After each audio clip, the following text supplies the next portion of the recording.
निरन्धस्य ज्ञानाञ्जनशलाकया चक्षुरुन्मीलितं येन तस्मै श्रीगुरवे नमः। श्रीचैतन्यमनोभीष्टं स्थापितं येन भूतले स्वयं रूप कदा मह्यं ददाति स्वपदान्तिकं।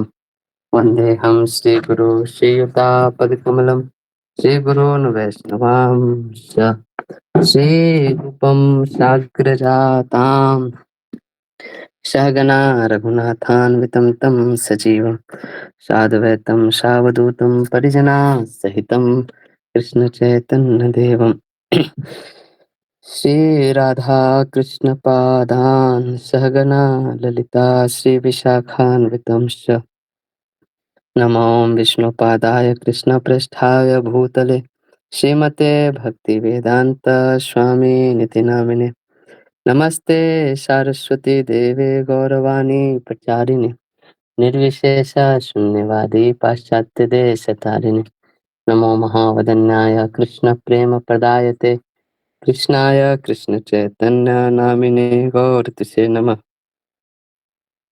हे कृष्णा करुणा सिंधु दीनबंधु जगतपते गोपेश गोपिका कांत राधा कांत नमस्तुते तप्त कांचन गौरांगी श्री राधे वृंदावनेश्वरी वृषभानुसुते देवी प्रणमामि हरिप्रिये वाञ्छाकल्पतरुभ्यश्च कृपा सिन्धुभ्येव च पतितानां पावनेभ्यो वैष्णवेभ्यो नमो नमः। जय श्री कृष्ण चैतन्य प्रभु नित्यानंद श्री अद्वैत गदाधर शिवासादि गौर भक्त वृंद हरे कृष्णा कृष्णा कृष्णा हरे हरे हरे राम राम राम हरे हरे। हरे कृष्णा, आप सभी का स्वागत है भगवत गीता कक्षा में। तो हमने जो पिछले क्लास में किया था उसका थोड़ा रिवीजन कर लेते हैं, फिर आज का हम लोग देखेंगे। एक मिनट, स्क्रीन शेयर कर लेता हूँ।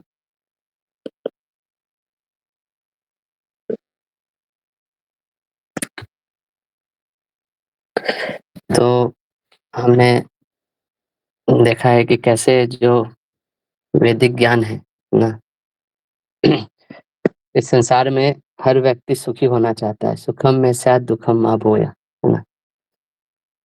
चलो भगवान को मानते हैं या नहीं मानते हैं, भगवान है या नहीं है, ये एक अलग बात है, लेकिन सुखी होना तो सब कोई चाहता है ना, है ना। तो वेद ही एक ऐसे मात्र एक किताब है पूरी दुनिया में जो ये बोलता है कि आप सुखी कैसे हो सकते हो, है ना। तो बोलते हैं सुख तब होते हैं, व्यक्ति सुखी तभी होता है जब उसका मन बहुत शांत हो, है ना। मन बहुत उद्विग्न हो तो व्यक्ति कभी भी सुखी नहीं रह सकता, चाहे कितनी भी भौतिक फैसिलिटीज क्यों ना हो उसके पास।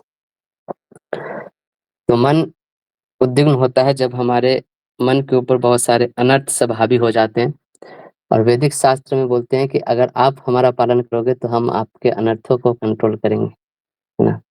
अनर्थ को हावी नहीं होने देंगे मन के ऊपर।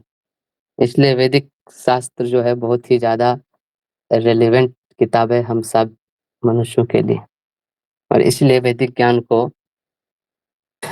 मतलब सनातन काल से लोग अपनाते आ रहे अपने जीवन में। इस पे कोई डाउट नहीं है किसी को, है ना।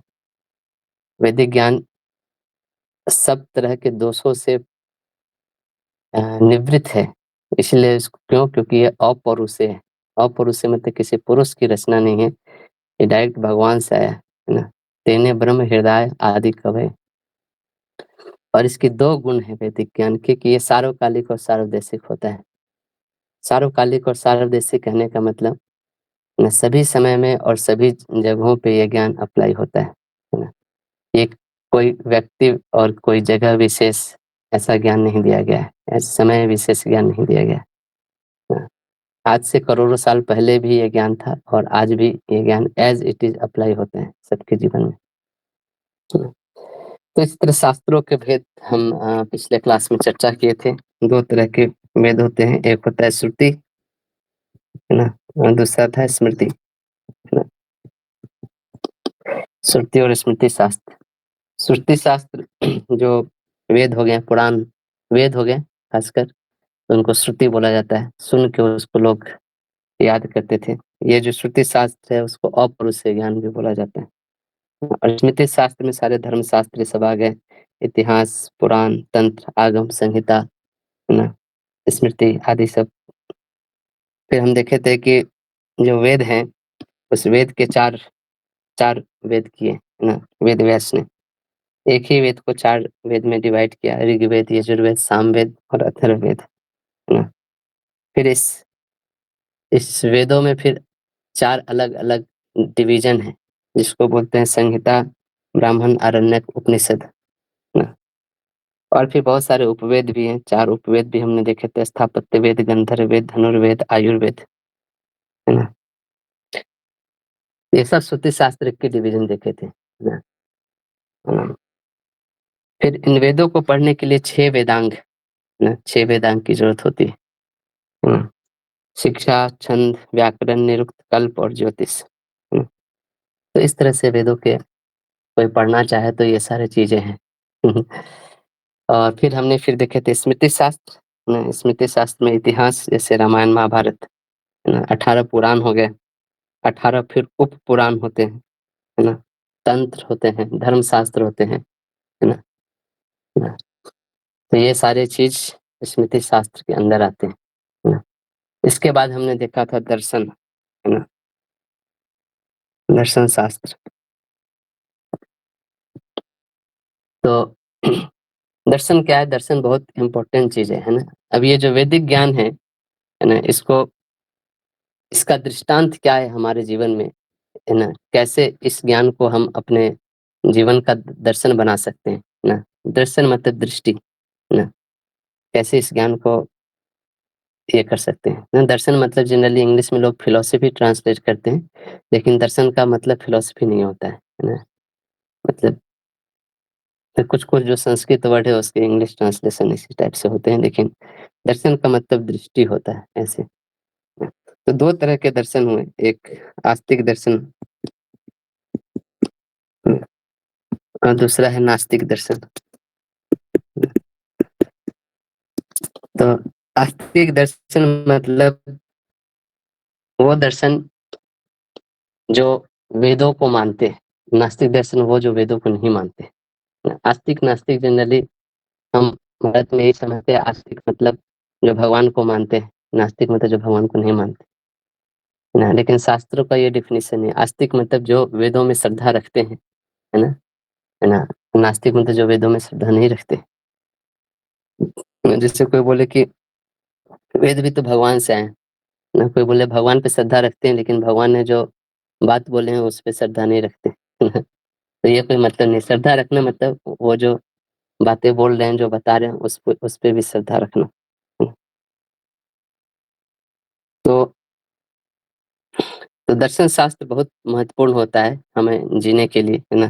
कि दर्शन शास्त्र हमें अ, बताते हैं, है ना, कि कैसे आप सुखी रह सकते हैं। इस दर्शन को आप अपने जीवन में अप्लाई करेंगे, है ना, तो कैसे आप सुखी रह सकते हैं और दुःख से निवृत्ति निवृत्ति पा सकते हैं। ऐसे करके बहुत सारे दर्शन हुए, जैसे आस्तिक दर्शन के जो बहुत सारे हुए, जैसे एक न्याय, दूसरा हुआ वैशेषिक,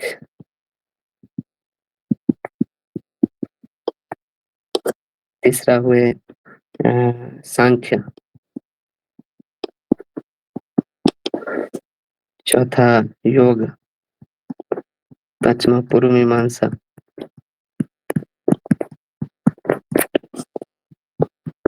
छठा इसको उत्तर मीमांसा भी बोलते हैं, या मोस्ट कॉमनली वेदांत के नाम से जाना जाता है।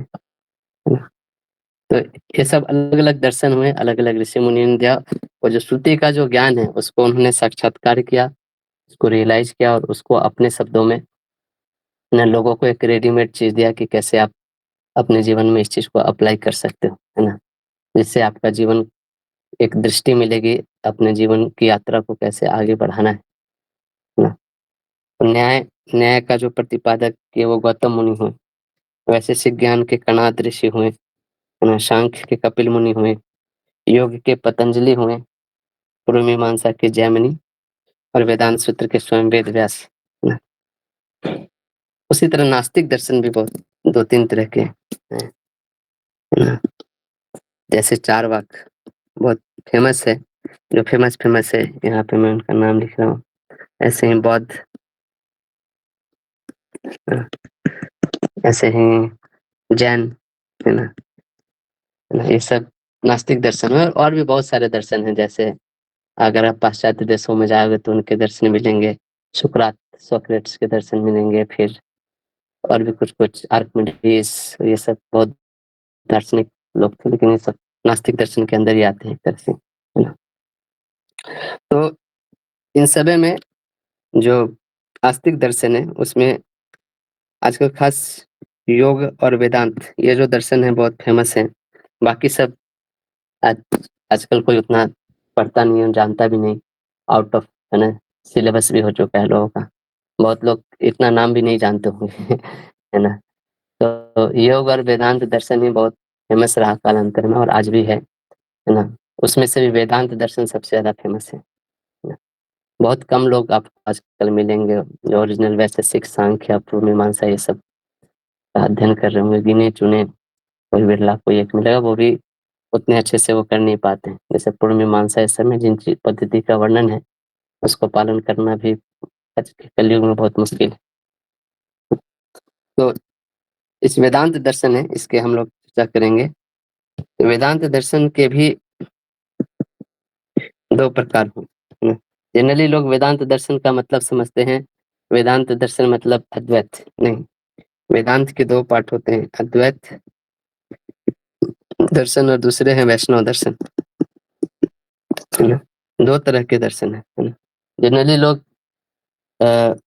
लोग वेदांत मतलब अद्वैत समझते हैं, लेकिन ऐसा नहीं, ये 2 अलग-अलग उसके भाग है। दोनों ही वेदांत दर्शन है, वैष्णव और अद्वैत, है ना। तो हम सभी जानते हैं अद्वैत के जो मेन जो प्रतिपादक है वो आदि शंकराचार्य हुए, है ना, ऐसे करके, है ना। और वैष्णव वेदांत ये अद्वैत है, तो इसको द्वैत ही बोलते हैं, द्वैतवाद बोलते हैं। वैष्णव वेदांत के भी बहुत सारे प्रतिपादक हुए, है ना। वैष्णव वेदांत दर्शन के तो जैसे मैं लिख देता हूँ, है ना। पहले विशिष्टाद्वैत, इसके जो प्रतिपादक हुए वो श्री रामानुजाचार्य हुए, है ना। श्री रामानुजाचार्य आप इनके तमिलनाडु के थे, है ना। और उसी उधर ही उन्होंने इस चीज का बहुत प्रतिपादन किया, बहुत फेमस है उनका दर्शन विशिष्ट अद्वैत। और जो है एक हुए द्वैत, द्वैत वेदांत, ये श्री माधवाचार्य ने इसका प्रतिपादन किया। श्री माधवाचार्य कर्नाटक के रहने वाले थे। उडुपी में आप जाओगे, वहां पे उडुपी में श्री कृष्ण का मठ है ना। तो उन्होंने द्वैत वेदांत का उन्होंने प्रतिपादन किया। और है स्वाभाविक भेदाभेद,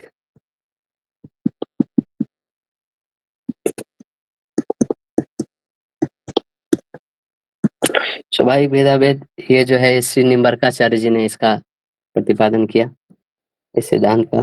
वो खासकर वृंदावन एरिया में इनके फॉलोअर्स लोग आपको देखने को मिलेंगे, इस एरिया में इन्होंने प्रचार किया। चौथा है शुद्धाद्वैत,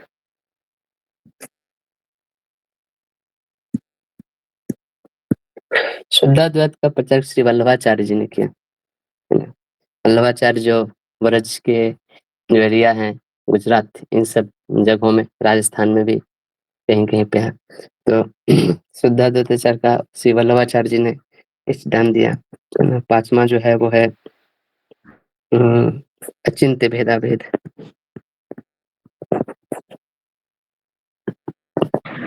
प्रभु जी, प्रभु जी, थर्ड वाला एक बार रिपीट कर दीजिए ना। स्वाभाविक भेदाभेद आपने बताया वृंदावन में। हाँ, स्वाभाविक भेदाभेद श्री निम्बरकाचार्य जी इसके प्रतिपादक थे। मतलब कौन से एरिया में इन लोगों ने प्रचार किया मैं वो बता रहा हूँ। तो वृंदावन ब्रज के एरिया में ही इन्होंने ज़्यादा प्रचार किया। आप जाओगे तो वहाँ पे भी इनके बहुत सारे आपको भक्त लोग मिलेंगे जो इस स्वाभाविक वेदाभेद सिद्धांत को पालन करते हैं, है ना। इसको दूसरा नाम द्वैत भी बोलते हैं, ऐसे नाम से भी ये फेमस है, ऐसे करके, है ना। पांचवा है अचिंत्य भेदाभेद। इसके जो प्रतिपादक हुए श्री चैतन्य महाप्रभु, है ना। जो आज में आप लोग जो जानते हो, जो इस्कॉन संस्था है, वो इसी चैतन्य महाप्रभु के फॉलोवर्स लोग हैं, इसी सिद्धांत को पालन करते हैं, अचिंत्य भेदाभेद, है ना। तो ये है वैष्णव वेदांत, है ना। मैं जस्ट यहाँ पे नाम बता रहा हूँ सब चीजों का है ना, क्योंकि कभी कभी हमें पता नहीं होता है ना, कि कौन सी चीजें कहाँ एग्जिस्ट करती है और कैसे, है ना। तो इन सब चीजों के बारे में जब हम लोग भगवत गीता पढ़ेंगे तो डिटेल में वहाँ पे आएगा, हम लोग वहाँ पे चर्चा करेंगे, और है ना। तो आज जो हम लोग पढ़ने वाले हैं वो है, एक होता है प्रस्थान त्रयी।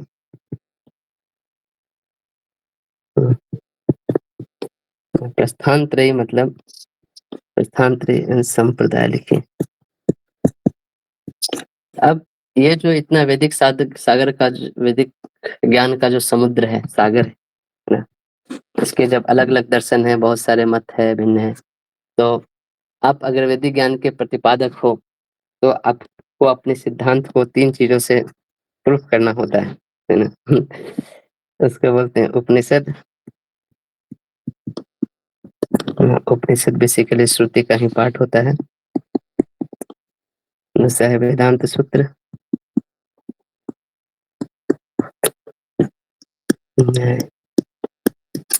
और तीसरा होता है भगवत गीता।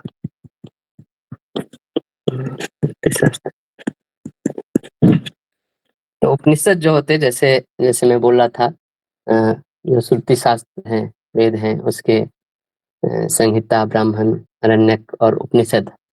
तो उपनिषद उसमें सबसे श्रेष्ठ होता है। श्रेष्ठ मतलब उस टाइप से नहीं, सारा ही ज्ञान श्रेष्ठ है, लेकिन सबसे हाईएस्ट जो मोक्ष के ऊपर जो फोकस करता है, जो सन्यासियों के लिए होता है, वो उपनिषद का ज्ञान होता है ना। कैसे इस संसार को छोड़ के यहाँ से निकलना है, मोक्ष की प्राप्ति करना है। और वेदांत सूत्र, जो इतने जो बड़े वेद हैं, अब वेद व्यास ने जब वेद लिखा तो देखा कि ये तो बहुत वास्ट है ना। ना, कोई कोई आदमी पढ़ेगा तो बहुत उसको समय लग जाएगा, तो उन्होंने सारे वेदांत का जो सार है उसको सूत्र के रूप में, छोटे छोटे सूत्र बनाए संस्कृत के, और सूत्र के रूप में जैसे समझिए कि 10 बुक को मिला के एक, या फिर ऐसा समझिए कि एक पूरे बुक का नोट एक पेज में कर देना, है ना। तो ऐसे करके उन्होंने वेदांत सूत्र लिखा, है ना, है ना। और फिर गीता, गीता जो है महाभारत का पार्ट है। महाभारत जो इतिहास है, स्मृति का पार्ट होता है। तो कोई भी जो संप्रदाय है, कोई भी परंपरा है, वो अगर अपने आप को ऑथोरिटी मानता है, ऑथराइज मानता है, तो उसको इन तीनों पे भाष्य लिखना होता है, अपना अपना भाष्य होना चाहिए। नहीं, क्योंकि ये तीनों को इसलिए प्रस्थान त्रयी कहा जाता है, बहुत इम्पोर्टेंट है ये तीनों जो चीज है ना।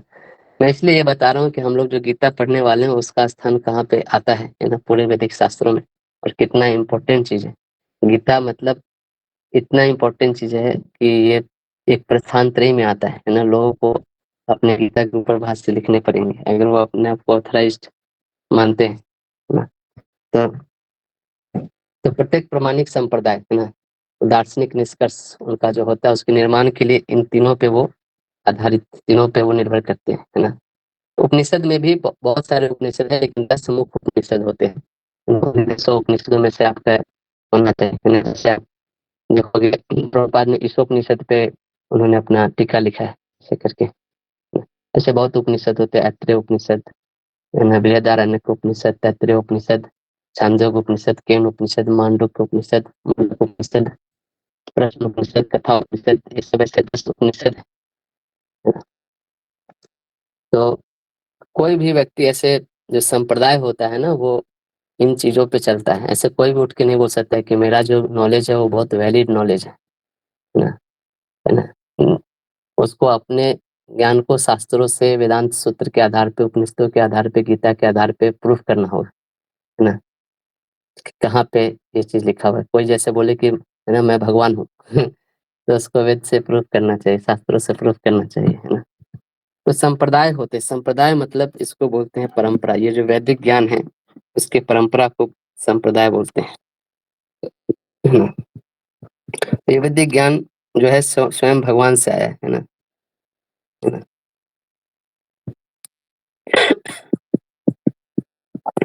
तो भगवान ने ये ज्ञान 4 लोगों को दिया सबसे पहले, है ना? ऐसा समझिए, है ना? उन्होंने अपना एक स्कूल खोला जिसमें 4 ही लोग भर्ती हुए, है ना? बहुत एडवर्टाइजमेंट किया, कोई आया नहीं पढ़ने के लिए, तो भगवान ने बोला कि नहीं, मैं सिर्फ सिंसियर स्टूडेंट को ही चूज करूंगा, है ना? आईआईटी से भी टफ एग्जाम, मतलब क्या बोले, आईएएस से भी टफ एग्जाम रखा, 4 लोग ही पास हुए तो 4 ही विद्यार्थी को उन्होंने लिया, है ना? एक थे ब्रह्मा जी, है ना? दूसरा थे लक्ष्मी जी, तीसरा हुए शिव जी, और चौथा हुए 4 कुमार, है ना? 4 कुमार 4 लोग हैं लेकिन एक ही साथ नाम लिया जाता है। तो एक तरह से देखा तो 4 + 3 7 लोग हुए, लेकिन उन चारों कुमार एक ही साथ हमेशा रहते हैं, है ना? छोटे रूप में। तो 4 लोगों को ब्रह्मा जी भगवान ने ज्ञान दिया ऐसे करके, है ना? तो ब्रह्मा जी ने इस ज्ञान को फिर ब्रह्मा जी सीख लिए, लक्ष्मी जी भी सीख लिए, शिव जी भी सीख लिए, 4 कुमार भी सीख लिए। फिर ये लोग जब एक्सपर्ट टीचर बन गए तो ये लोग बोले कि नहीं, हम लोग अपना-अपना स्कूल खुद खोलेंगे अब। तो इन लोगों ने अपना-अपना स्कूल खोला, है ना? इन लोगों ने अपने शिष्यों को सिखाना चालू किया, है ना? तो ब्रह्मा जी ने एक स्कूल खोला जिनका जो आज के ज़माने में जो फेमस नाम है ना? उसका नाम है ब्रह्म संप्रदाय, या ब्रह्म माधव संप्रदाय भी बोलते हैं, है ना? क्यों ब्रह्म माधव संप्रदाय बोलते हैं? एक माधवाचार्य बोल के बहुत फेमस शिष्य हुए इनके ना, जो टॉप रैंक ला दिए, है ना? तो बोले चलो इनका इनका भी नाम जोड़ दिया तो ब्रह्मा ने ये ज्ञान सबसे पहले नारद मुनि को दिया, नारद मुनि ने व्यास देव को दिया, व्यास से माधवाचार्य, और ऐसे कर करके, है ना, इसी संप्रदाय में आगे चल के चैतन्य महाप्रभु आए, है ना?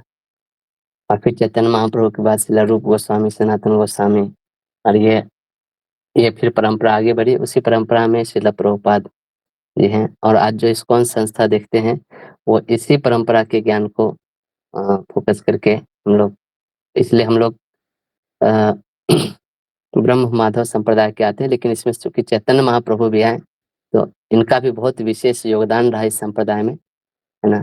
तो इसलिए इस्कॉन के जो संप्रदाय है उसको हम लोग उनका भी नाम जोड़ के बोलते हैं, ब्रह्म माधव गौड़ीय संप्रदाय, ऐसे करके।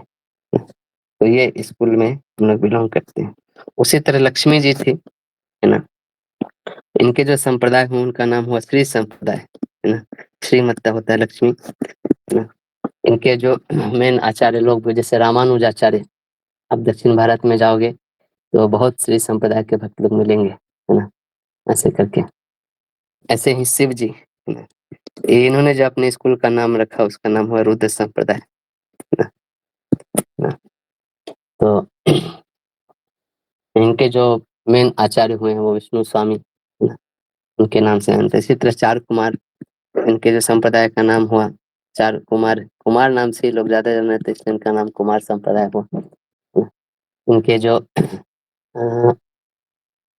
मेन जो आचार्य हुए निमर का आचार्य, है ना, ये लोग बहुत फेमस आचार्य हुए इनके संप्रदाय के। तो ये 4 बहुत ही मतलब ऑथोराइज्ड, जैसे बोलते हैं ना, एफिलिएटेड, है ना, स्कूल है। बाकी ऐसे बहुत सारे स्कूल खुले हुए हैं लेकिन एफिलिएटेड नहीं है। ये जो वैदिक ज्ञान है ये बहुत ही प्योर है, इसको ऊपर से नीचे तक उतारने के लिए भी उस प्योरिटी को मेंटेन रखा है संप्रदाय, मतलब जो उस ज्ञान के प्योरिटी को मेंटेन रखा है, कहने का मतलब। बाकी जगह आप जाओगे हो सकता है कुछ मिक्स भी हो ऐसे करके, है ना? तो इसलिए संप्रदाय परंपरा में जो ये बोला कि ये तीनों पे उनका भाष्य होना चाहिए तभी उसको थोड़ा माना जाता है, और दूसरा उनका ये किसी परंपरा में आना चाहिए वो ज्ञान, है ना? सारा ज्ञान भगवान से आया और उस परंपरा में होना चाहिए। ऐसे नहीं कि कोई अचानक एक दिन उठ के बोल दे कि मैं ही भगवान हूँ, है ना, और मैं जो ज्ञान दे रहा हूँ भाई तुम स्वीकार करो, है ना। ठीक है, किन्हीं का कोई प्रश्न अभी तक? प्रभु जी, आपने श्री संप्रदाय के मेन आचार्य का नाम क्या बताया? रामानुजाचार्य। Okay. आप जाओगे उनके फेमस मंदिर है, तिरुपति बालाजी का नाम सुने होंगे आप लोग। यहाँ श्रीरंगम में रंगनाथ जी का मंदिर है। कांचीपुरम में कांचीपुरम स्वामी का मंदिर है। ये सब मेन मंदिर है श्री संप्रदाय के। हरे कृष्ण प्रभु जी एक वर्ड का मीनिंग क्वेश्चन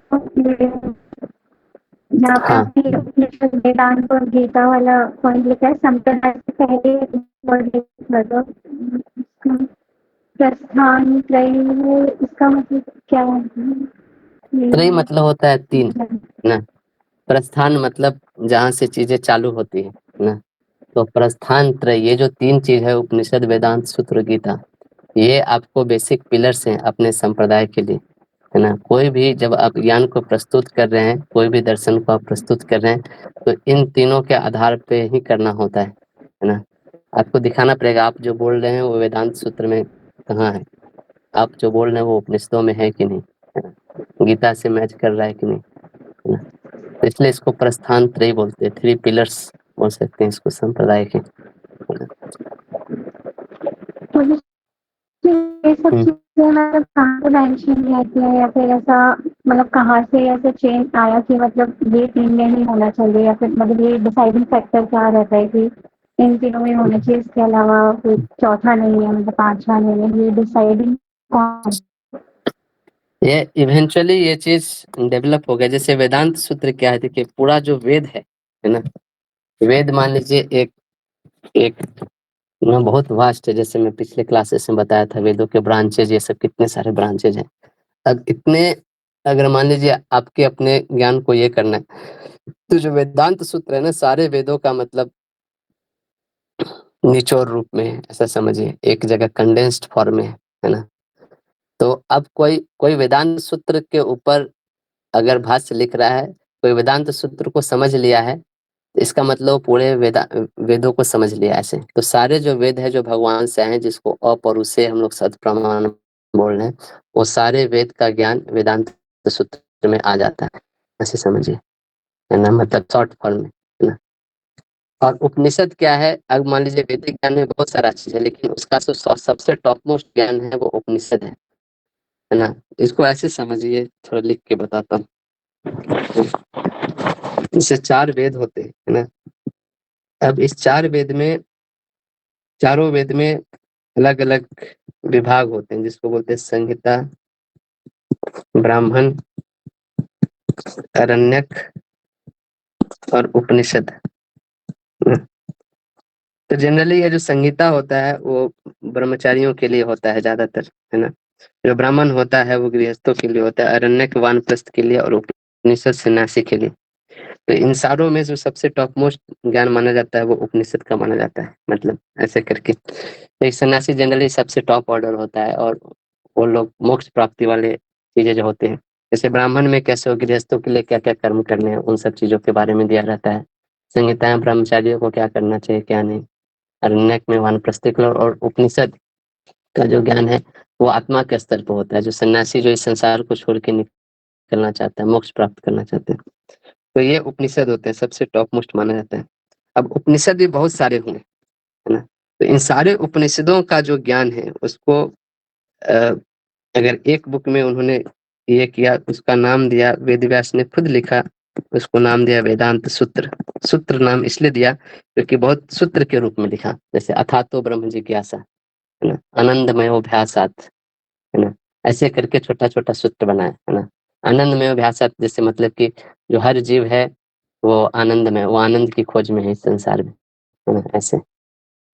तो इस तरह करके सूत्र बनाया, तो पूरे जो वेदों, ये जो चार वेद है, इसका जो पूरा जो सार है वो ये हो गया। इसलिए इसको प्रस्थान त्रय में एक की आपका वेदांत सूत्र पे, वेदांत सूत्र से आपका जो सिद्धांत है उसको प्रूव करना होगा, उपनिषद से आप जो सिद्धांत बोल रहे हैं उसको प्रूव करना होगा, और तीसरा जो है भगवत गीता, अब भगवत गीता जो है वो महाभारत का पार्ट है ना, और महाभारत क्या है, स्मृति शास्त्र का पार्ट है। तो भले ही स्मृति शास्त्र का पार्ट है भगवत गीता, लेकिन देखिए कितना महत्वपूर्ण बुक है कि भगवत गीता को सब लोग स्वीकार करते हैं ना। इसलिए क्योंकि भगवत गीता भी है तो महाभारत का पार्ट, स्मृति शास्त्र का, लेकिन वो डायरेक्ट भगवान के द्वारा ही बोला गया हुआ ज्ञान है ना। तो भगवत गीता ऐसा एक ग्रंथ है कि वैदिक ज्ञान, जितना वैदिक ज्ञान है उस सारे वैदिक ज्ञानों को भगवान ने टच किया है उसमें, है ना। अगर कोई भगवत गीता पढ़ ले तो पूरे वेद को मतलब अच्छा से वो समझ जाएगा, एक्चुअल कंसेप्ट वाइज में एटलीस्ट, है ना। तो मतलब वो 700 श्लोक में भगवान ने मतलब पूरा दे दिया है ना। ऐसा मैं सोचे भगवत गीता कितना महत्वपूर्ण बुक है ना। हम में से किसी में भी क्षमता नहीं है कि इतने 6 वेदांग पढ़े, इतने सारे वैदिक ग्रंथ पढ़े और ये सब पढ़े, लेकिन भगवत गीता एक छोटी सी बुक है, इतना तो पढ़ ही सकते हैं ना। तो इसीलिए ये जो 3 बुक है बहुत महत्वपूर्ण हो गए अपने आप। कोई बोले कि कोई चीज तुमको प्रूव करना है, तुम अपने दर्शन को प्रूव करना है, तो तुमको इस तीनों के द्वारा ही प्रूव करना पड़ेगा, है ना। क्योंकि इसमें सारे वैदिक ज्ञान का निचोड़ आ गया है इस तीनों, इसलिए इसको प्रस्थानत्रयी अपने आप जैसे पहले लोग शास्त्रार्थ ये सब करते थे अपनी चीजों को, है ना। जैसे मेरा दर्शन कुछ और हो सकता है, दूसरे का दर्शन कुछ और हो सकता है, तो तुम्हारा दर्शन ऑथोराइज्ड है या नहीं कैसे माने ना। तो तुम इनके आधार पे, इस ये स्टैंडर्ड है, इसके आधार पे तुम प्रूफ करो, है ना। तो शास्त्रार्थ का भी जैसे तरीका होता था, है ना। तो अगर आप इस चीज से प्रूफ करो तभी आपको ऑथराइज माना जाएगा, है ना, नहीं तो अन्यथा नहीं माना जाएगा। हम क्योंकि हर जीव में क्या है, 4 दोष है ना, हमने पढ़ा था शुरू में। तो कैसे मान लें कि आप जो चीज बोल रहे गलत भी हो सकता है ना, उसमें भ्रम ये सब दोष भी हो सकता है, जो चारों दोष विद्यमान है। लेकिन ये शास्त्र में कोई दोष नहीं है, इस तीनों में कोई दोष नहीं है, क्योंकि ये तीनों डायरेक्ट भगवान के द्वारा बोला गया है। तो इसके आधार पे ही आप अपने दर्शन को प्रस्तुत कर सकते हो, है ना? तो इसलिए इसको प्रस्थान त्रयी ऐसे नाम से फेमस हुआ ये चीज, है ना। ठीक है। जी गुरुजी। देखिए जैसे एक उपनिषद है ना, उपनिषद के 5 विषय होते हैं। ये भी आपने प्रश्न उठाया तो ये भी हम लोग, ये बहुत अच्छा चीज है ये समझने के लिए। दुनिया में आप अगर ये कोई भी ग्रंथ को, कोई भी धर्म को, कोई भी चीज को अगर आपको समझना है कि ये कितना, तो उसके उसमें ये 5 चीजों का आंसर ढूंढिए, आपको समझ में आ जाएगा वो कितना सही है और कितना गलत है ना। उपनिषदों के जो 5 विषय होते हैं मैं यहाँ पे लिखता हूँ, है ना। ब्रह्म का स्वरूप क्या है ना? दूसरा होता है आत्मा का स्वरूप,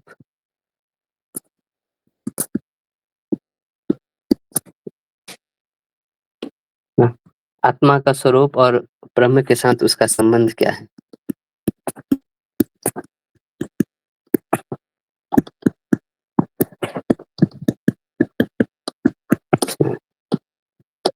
तीसरा भौतिक प्रकृति, है ना? भौतिक प्रकृति अ, उसका उद्गम कैसे हुआ। और ब्रह्म के साथ उसका क्या संबंध है।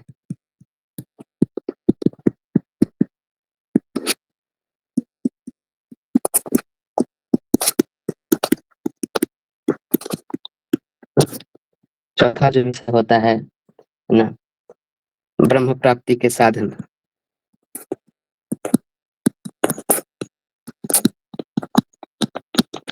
इसको टेक्निकली हम लोग बोलते हैं साधना अपनी भाषा में। और जो 5वां होता है परम लक्ष्य का स्वरूप।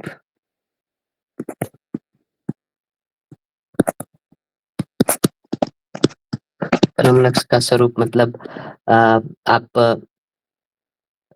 मतलब परम लक्ष्य मतलब समझिए मुक्ति, है ना, है ना। मतलब मुक्ति में जीव की स्थिति, ऐसा समझ लीजिए। जितने भी उपनिषद है उसमें ये 5 विषय के बारे में चर्चा होती है ना।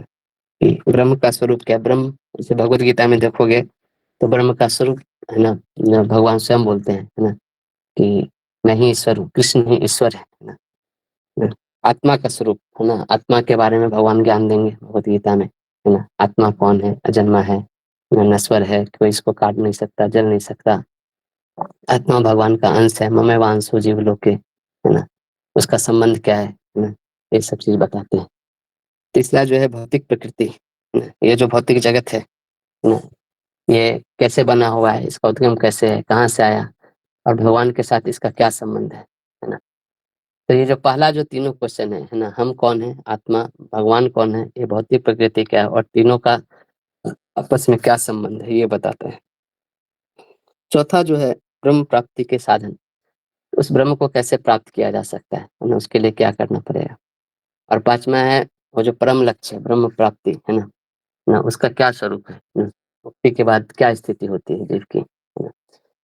तो आपको अगर ये 5 प्रश्न का उत्तर, आप देखो कोई भी चीज में जाओ, ये प्रश्न 4-5 प्रश्न रखोगे, आपको पता चल जाएगा कि कौन व्यक्ति कहाँ पे डेविएट हो रहा है ना। जैसे आप मान लीजिए किसी दूसरे धर्म में भी जाओ, बाइबल पढ़ो या ये पढ़ो, उनमें ये 5 प्रश्न देखो, है ना। जैसे बाइबल में बताया गया ब्रह्म का स्वरूप भगवान क्या है, तो भगवान लाइक ए जज, है ना ऐसे वो जजमेंट देंगे लास्ट डे में, ऐसे करके, है ना, सबके लिए। He is like a father, ऐसे बोला गया है ना। वो बोलते हैं आत्मा का स्वरूप, वो बोलते हैं होली स्पिरिट बोलते हैं, है ना, ऐसे करके, है ना। तो वो भी इन सब चीजों को अलग अलग तरीके से डिफाइन करते हैं, है ना। उनका मुक्ति के बाद क्या स्थिति है, तो उनका दो ही होता है, हेवन और हेल, है ना, ऐसे करके वो डिफाइन करते हैं। तो कहीं पे भी कहाँ पे क्या डिवीजन है, ये 5 प्रश्न उनके शास्त्रों में देखो, आपको तुरंत पता चल जाएगा, है ना। और एग्जैक्ट आप कैच कर लोगे कि कौन व्यक्ति किधर उसका डिवीजन हुआ है ना। तो ये उपनिषद के 5 विषय, और भगवत गीता में भी इन 5 विषयों के बारे में चर्चा है ना। विषय वस्तु जो है ना, ईश्वर, जीव, प्रकृति, है ना,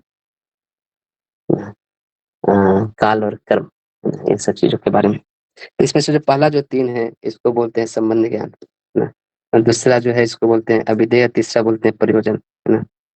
तो संबंध मतलब हमारा भगवान के साथ, इस भौतिक जगत के साथ क्या संबंध है, इस चीज को अब आगे हम लोग और अच्छा से देखेंगे। अभिधेय मतलब प्रोसेस क्या है, प्रयोजन मतलब हमारा लक्ष्य क्या है ना, इस जीवन का लक्ष्य क्या है, और उस लक्ष्य को प्राप्ति करने के लिए क्या प्रोसेस है, वो क्या साधना है ना। जो भी अपना लक्ष्य बताते हैं जिस जिस शास्त्र में, फिर उस शास्त्र में उसका साधना भी बताते हैं, कैसे उस लक्ष्य को तक प्राप्त किया जा सकता है, ऐसे, है ना। जैसे किसी का लक्ष्य हो सकता है स्वर्ग तक जाना, इस संसार को बहुत अच्छी तरह से भोगना, तो उसके लिए क्या करना चाहिए, कि किस टाइप के कर्म करना चाहिए, वो सब साधना आपको बताएंगे। जैसे पूर्व मीमांसा जो है उसमें ऐसे ही बताया कैसे आप इस संसार में सुखी रह सकते हैं, है ना? तो इस टाइप की चीज होते हैं उपनिषदों में, है ना? यही 5 विषय होता है। तो जो संबंध, अभिधेय, प्रयोजन, इस चीज को बहुत अच्छे से आप डिफाइन करते हो, इनके आधार पे आप अपने सिद्धांत, एक दर्शन प्रस्तुत कर सकते हो लोगों के सामने, कि लोग को एक दृष्टि मिले अपने जीवन में चलने के लिए, जिसको अपना के वो लोग एक जो जो उनका लक्ष्य है वहां तक वो पहुंच सके, है ना। क्योंकि सब लोग इतने वेदों को पढ़ नहीं सकता है, जान नहीं सकता है, समझ नहीं सकता है, तो इसको एक, तो इसलिए ये प्रस्थान त्रय में बहुत इंपॉर्टेंट रोल निभाता है उपनिषद, है ना। ठीक है, इनका कोई प्रश्न? प्रभु जी हम्म, प्रभु जी, मैं ऐसा पूछ रही थी, जैसे आपने ये बताया 5 को आपने डिवाइड करा संबंध, अभिधेय और प्रयोजन में, तो लोगों के दर्शन के हिसाब से तो फिर ये तीनों चेंज भी हो सकते हैं ना। मतलब यस कि किसी का प्रयोजन अगर ब्रह्म ज्योति में विलीन होना है, तो फिर उनका संबंध भी अलग होगा। यस यस, इसलिए तो इतने सारे दर्शन है। तो भारतीय जो दर्शन है, अ, सनातन धर्म में, वो किसी पे कोई चीज थोपी नहीं जाती है ना, कि तुम ये मानो। वहां पे विचार रखे जाते हैं अपने, है ना, कि ये विचार हैं और ये शास्त्र सम्मत विचार हैं। आप चाहो तो पालन कर सकते हो, नहीं कर सकते हो, आप प्रश्नोत्तरी कर सकते हो, आपका पूरा अधिकार है। जैसे पूरा भगवत गीता क्या है, प्रश्नोत्तरी है। कृष्ण अर्जुन के ऊपर थोप नहीं रहे, अरे ना मैं बोल रहा हूँ इसलिए तुम मानो, ये बात है ना।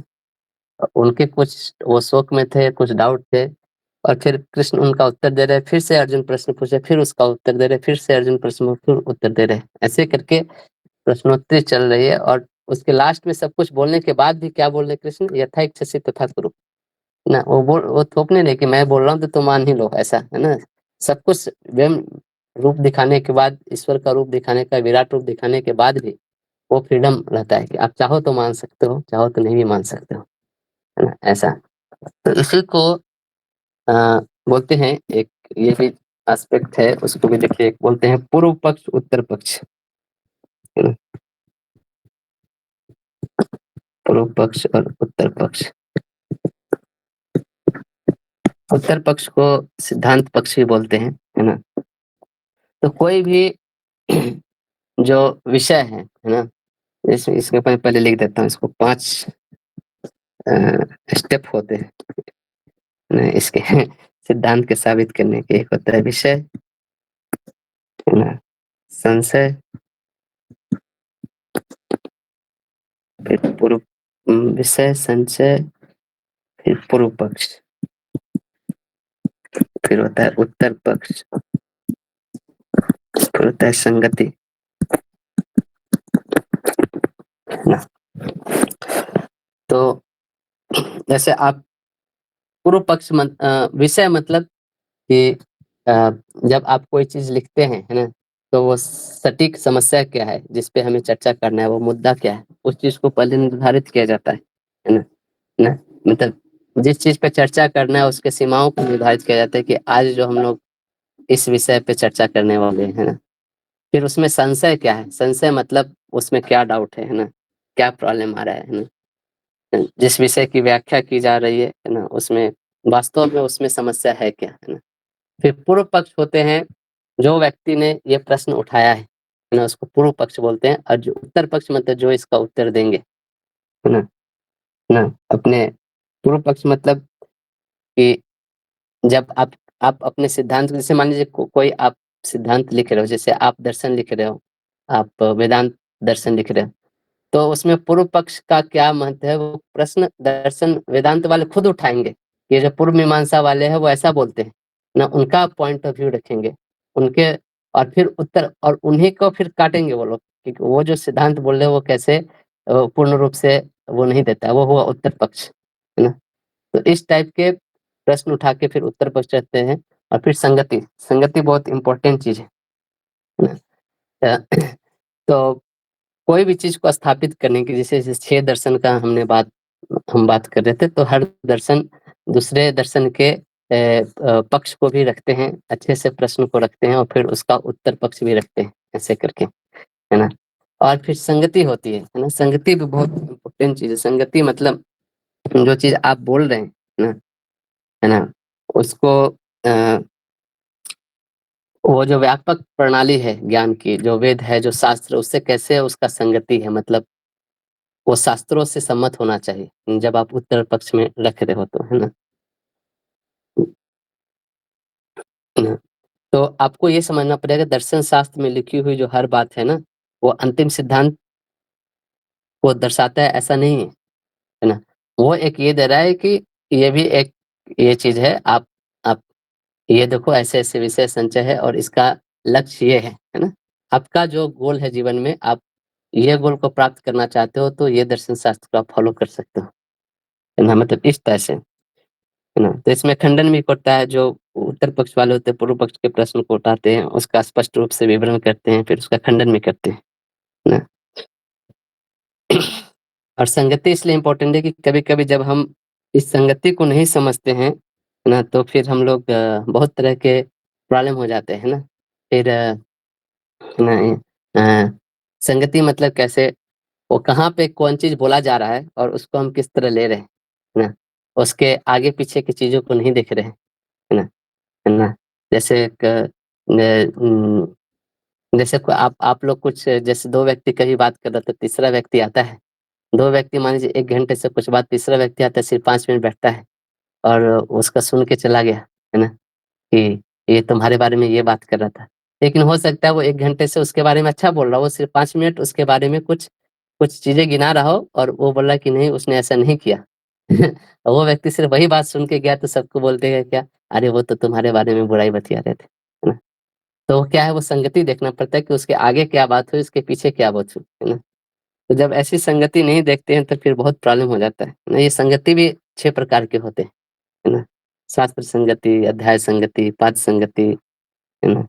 अधिकरण संगति, श्रुति संगति, है ना? अनंतर संगति, ऐसे करके 5-6 तरह के संगति होते हैं, है ना?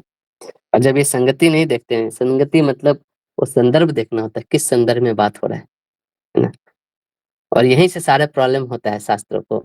वो वो शास्त्रों से कोई एक बात उठा लेते हैं ना, जिस जनरली जो फेमस है ना, लोग लेफ्टिस्ट लोग जिनको हम लोग बोलते हैं या बहुत सारे लोग जो शास्त्रों को ठीक से पढ़े नहीं होते, दूसरे धर्म वाले जो होते हैं, वो कहीं से कोई चीज़ उठा लेते हैं और आपको कोट करते देखिए आपके शास्त्र में गलतियाँ हैं, है ना?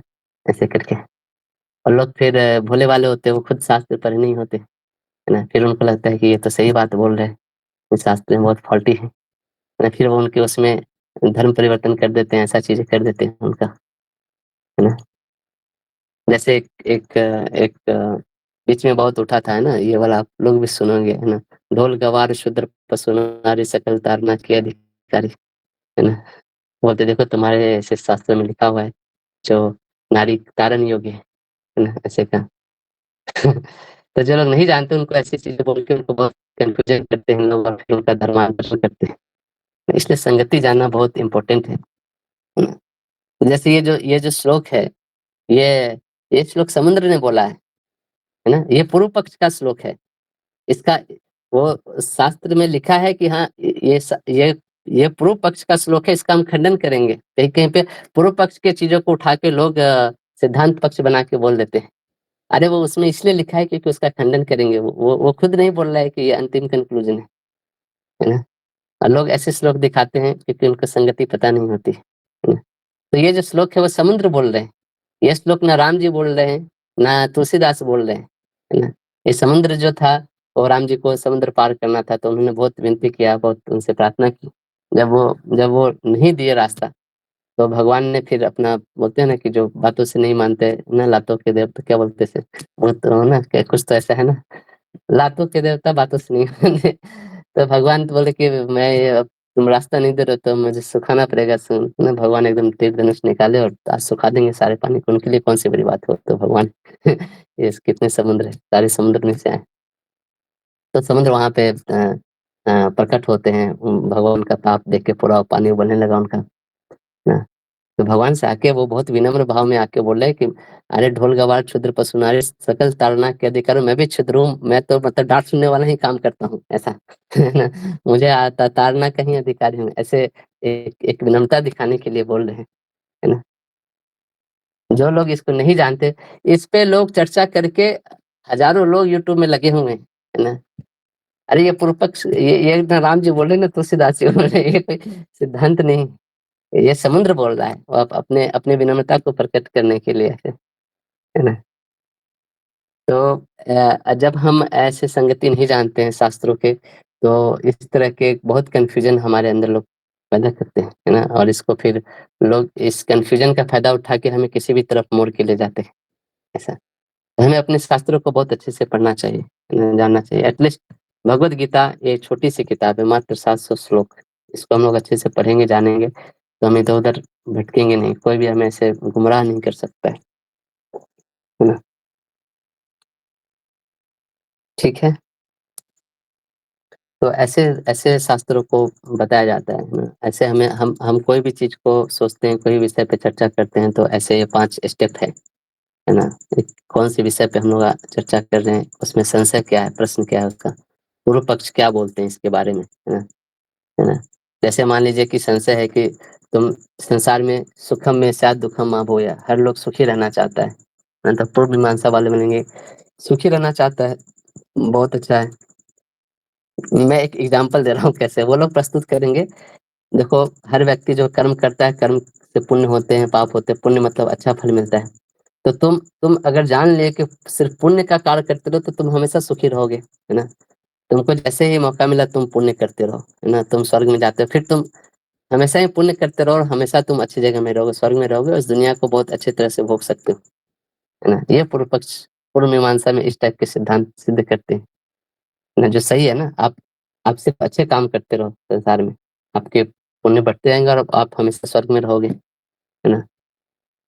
तो उत्तर पक्ष वाले अभी वेदांत दर्शन वाले क्या इसको काटते हैं, फिर बोलते हैं कि क्या गारंटी है कि तुम हमेशा पुण्य कर्म करते रहोगे, है ना। तो जीव इस संसार में जो घूम रहा है, मान लो संग से प्रभाव होता है, कभी किसी ऐसे के संग में आ गए जहाँ पे तुमने पाप कर्म करने चालू कर दिए, है ना, फिर तो वापस आ जाओगे बेटा स्वर्ग से नीचे। इसकी क्या गारंटी है कि तुम हमेशा पुण्य कार्य करते रहोगे। तो बोलते हैं कि ये जो सुख का इन्होंने जो सिद्धांत बताया, ये पूर्ण रूप से ना एकांतिक रूप से तुम्हारे दुखों की निवृत्ति नहीं कर सकता है। दुखों की निवृत्ति तभी हो सकता है जब तुम मोक्ष की प्राप्ति करोगे, इस जन्म मृत्यु के चक्कर से निकलोगे। तो ऐसे होता है, पूर्व पक्ष फिर उत्तर पक्ष, है ना, फिर संगति, है ना, फिर उसको शास्त्रों से संगति करके दिखाते हैं, शास्त्र में ये सिद्धांत कहाँ कहाँ कैसे कैसे मैच कर रहा है ना।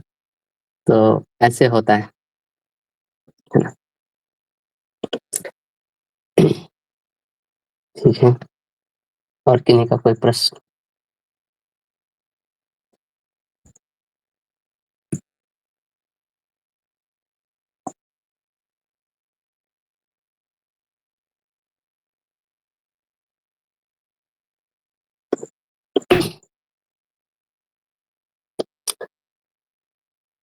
तो हिंदू धर्म में बहुत सारे ऐसी चीजें होती है जिसको लोग बहुत आसानी से घुमा सकते हैं ना।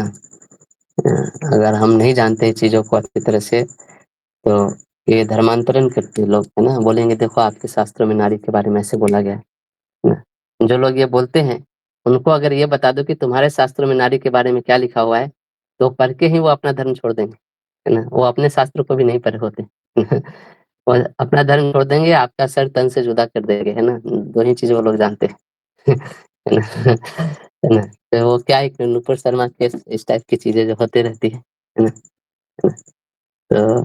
तो जानबूझ के ऐसे पूर्व पक्ष की चीजें, जितने भी ये डाउट्स जो क्रिएट करते हैं, मैक्सिमम मैं देखा 99% चीजें पूर्व पक्ष के उठाए रहते हैं वो लोग, है ना। और उसका उत्तर भी दिया रहता है, लेकिन उत्तर उत्तर पक्ष को नहीं उठाते हैं वो लोग, है ना। पूर्व पक्ष से उठा के ऐसे किताब लिखते हैं फेमस करने के लिए, है ना। ऐसे लोग बोलेंगे देखो राम कैसे पति थे, सीता के साथ उन्होंने अन्याय किया, एक धोबी के बोलने पे उसको छोड़ दिया तो इसका इसका इसका आंसर भी दिया, लेकिन ये आंसर नहीं उठाएंगे, सिर्फ ये प्रश्न उठाएंगे, है ना। लोगों के अंदर अपना मंतव्य देंगे कि देखो राम कैसे राजा थे, राम कितने गलत थे, है ना। शास्त्र लिखते हैं कि राम और सीता कभी अलग हुए ही नहीं, है ना। तो ये चीज कभी नहीं दिखाएंगे वो लोग। माधवाचार्य लिखते हैं कि जैसे मैं यहाँ पे ये प्रश्न उठाया तो इसका भी जवाब दे देता हूँ कि राम और सीता कभी अलग हुए ही नहीं। वो बाहरी रूप से सीता को उन्होंने भेजा, लेकिन सीता हमेशा राम के साथ अदृश्य रूप में उसी राजमहल में रहती थी, है ना। क्योंकि राम सीता कभी अलग हो ही नहीं सकते, है ना। तो वो क्यों अलग होना पड़ा, वो धोबी का कारण नहीं था ना। धोबी ने बोला तो राम ने अलग कर दिया, मतलब वो किसी के साथ अन्याय नहीं कर सकते हैं, है ना। वो उनका प्लान था। एक राक्षस को वरदान मिला था, है ना। और राक्षस को वरदान ये मिला था जब विष्णु और लक्ष्मी अलग होंगे तभी मैं मरूंगा, है ना।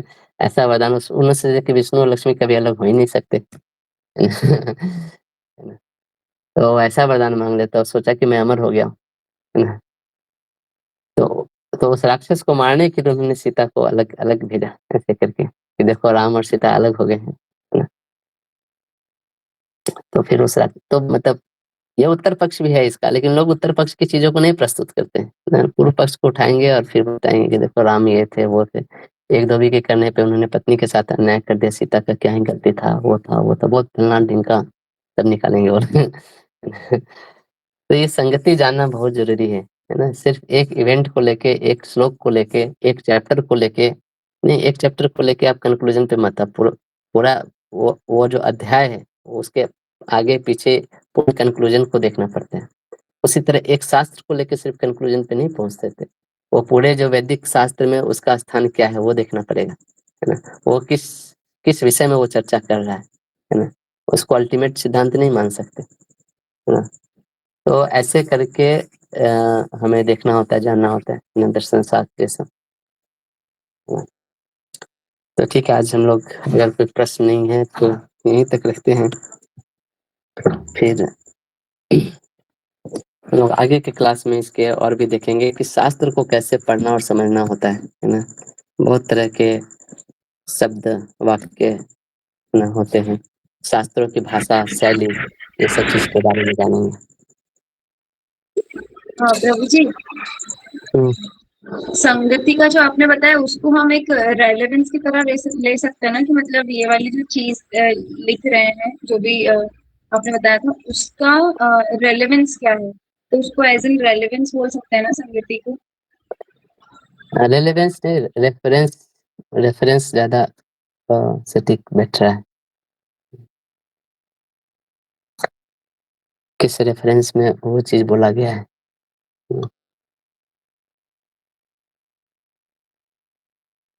ठीक है, तो आप लोग का बहुत बहुत धन्यवाद। फिर हम लोग अगले सैटरडे को इसी समय मिलेंगे। तब तक के लिए बहुत बहुत धन्यवाद। हरे कृष्ण। श्रील प्रभुपाद की जय। श्रीमद् भगवत गीता ग्रंथ की जय। Thank you Prabhu ji, Hare Thank you so Krishna, much, धन्यवाद। Prabhuji. Hare Krishna. Dhanyavad. Krishna